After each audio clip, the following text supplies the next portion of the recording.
Hello friends, जय श्री कृष्णा, जय महाकाल। आप सभी लोग कैसे हैं? आई होप आप लोग अच्छे होंगे और मैं भी बहुत अच्छी हूँ और मैं भी व्यस्त हूँ। हो सकता है आप लोग भी अपने अपने कामों में व्यस्त होंगे और मैं आ गई हूँ अपना डेली ब्लॉग, न्यू ब्लॉग लेकर आ गई हूँ। तो आप लोग पूरा ब्लॉग को देखना प्लीज। बहुत समय लगता है ब्लॉग को पूरा एडिट करने में और मैं इसके बाद पनीर की भुजिया के साथ में पराठे बना दूंगी लंच के लिए।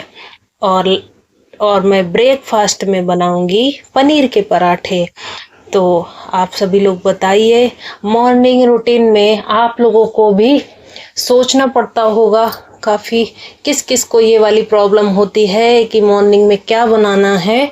तो मैं तो मोस्टली होता क्या है कि रात में ही डिसाइड कर लेती हूँ, क्योंकि मॉर्निंग में अब सर्दियाँ आ रही हैं तो खुद की भी आंख कई बार लेट खुलती है। अब मान लो अगर आप देर से सो के उठते हो और फिर आप ये सोचते हो कि अब मुझे क्या खाना बनाना है, क्या सब्जी बनानी है, क्या चीज बनानी है ब्रेकफास्ट में, तो इससे तो और भी समय वेस्ट हो जाता है।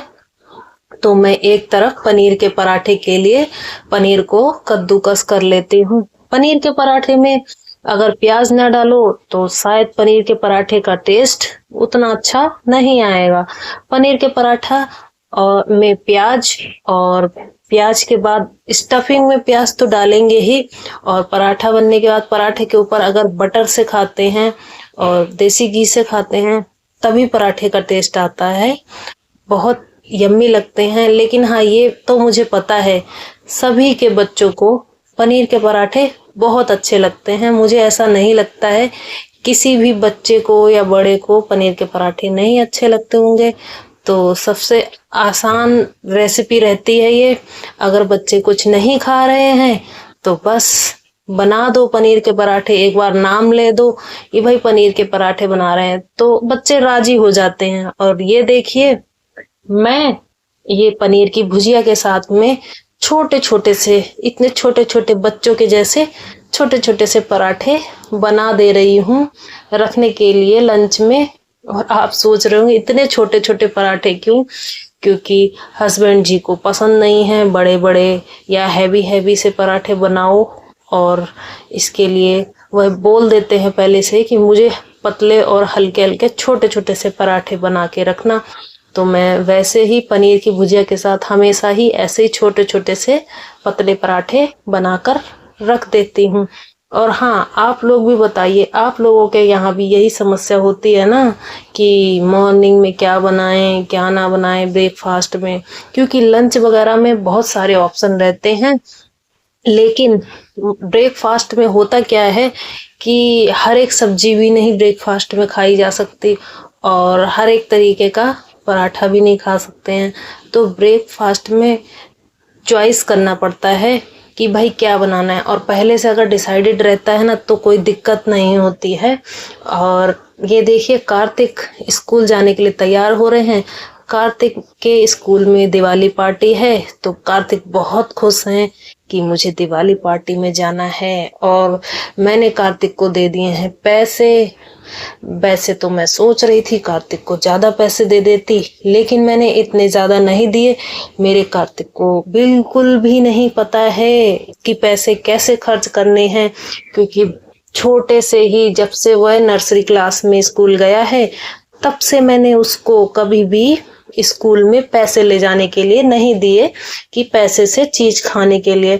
मैंने हमेशा से ही घर से ही कोई ना कोई चीज दी है, और लंच तो हमेशा ही मैं देती हूँ कि मैं उसको बाहर की कोई चीज भी स्कूल के लंच में पैक करके नहीं देती हूँ। और मेरी पूजा वगैरह हो गई थी और इसके बाद में बच्चों को सबको लंच करवाने के बाद में मैं बच्चों को ट्यूशन छोड़कर आ गई हूँ। और ये देखिए, काले चने की सब्जी कल मैंने बनाई थी तो उसमें से मैंने थोड़े से काले चने बचा लिए थे। मुझे काले चने की चाट बहुत टेस्टी लगती है, मुझे ही क्या बच्चों को भी ये चाट बहुत अच्छी लगती है। ज्यादा ना नुकर नहीं करते हैं इस चाट को खाने में, थोड़ा बहुत टेस्ट कर लेते हैं, बच्चों को भी पसंद आती है। और इसमें दही डाल दो और पापड़ी अगर डाल दो ना इस चाट में तो समझ लो 4 चांद लग जाते हैं। इसका टेस्ट डबल हो जाता है। लेकिन मैंने दही तो डाल ही दिया था। फिर मैं लेकर आ गई नमकीन। मैंने सोचा इसमें थोड़ी सी नमकीन और डाल लेती हूँ, थोड़ा सा ट्विस्ट कर देती हूँ इसमें। और मैंने दही डालने के बाद में फिर मैं रख कर चली गई, बच्चों को बना कर रख गई थी क्योंकि बच्चों को ट्यूशन छोड़ने जाना था। उसके बाद मैंने नमकीन लाके इसमें और डाल दी और इसका टेस्ट और भी टेस्टी हो गया। और ट्यूशन से आने का समय हो गया था बच्चों का, तो मैं बच्चों को ट्यूशन से लेकर आ गई हूँ। और आज मैं आप जैसा कि देख ही रहे हैं, मेरे यहाँ की फेवरेट है लाल मसूर की दाल। कुछ नहीं बनाना है तो लाल मसूर की दाल जरूर बनाओ। तो मैं बना रही हूँ लाल मसूर की दाल। वैसे तो ये दाल बहुत अच्छी रहती है, सर्दियों का मौसम हो या गर्मियों का।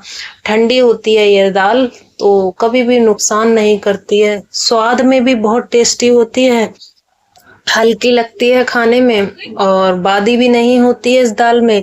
इस वजह से हमारे यहाँ का हमेशा का ही यही ऑप्शन है कि अगर आपको कुछ नहीं बनाने में समझ आ रहा है तो बस आप लाल दाल को ही बना दो।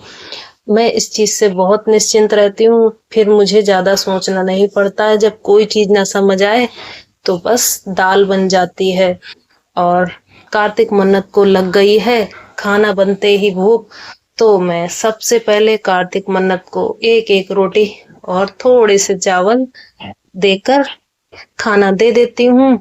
और ये एक रोटी भी बड़ी मुश्किल से दोनों बच्चे खाते हैं, उसमें भी झगड़ा करेंगे, रोटी को फोल्ड करके छुपा के रख देंगे। ये सारी शरारतें बच्चे आपके लोगों के यहाँ भी शायद करते होंगे। सभी के बच्चे ऐसे करते हैं कि रोटी खाने में तो भाई बहुत चालाकियां करते हैं। और मेरा डिनर फिनिश हो गया था और आज फ्राइडे का दिन था, तो जैसा कि मैं फ्राइडे के दिन सब्जियां लेकर आती हूँ और एक साथ एक हफ्ते की सारी सब्जियां लेकर आ गई हूँ। और इसमें से देखिए हरी प्याज भी स्पेशली लेकर आई हूँ, जो कि खाने का बहुत मन था बहुत दिनों से। तो अलग सब्जी हो गई क्योंकि हर एक सब्जी मेरे यहाँ पर खाना पसंद नहीं करते हैं, तो मैं हर एक सब्जी लेकर नहीं आती हूँ। तो मोस्टली वही सब्जियां बार बार रिपीट होती हैं। और ये देखिए मन्नत हो गई थी रात को नाराज बुआ जी से, क्योंकि बुआ जी ने बोल दिया था मन्नत आज आप मम्मी के पास लेट जाओ जाके, और वह जमीन पे छुप के नाराज होकर लेट गई है बुआ से। और ये देखिए, आपको अगर मेरा ब्लॉग अच्छा लगता है तो लाइक कमेंट शेयर कीजिए।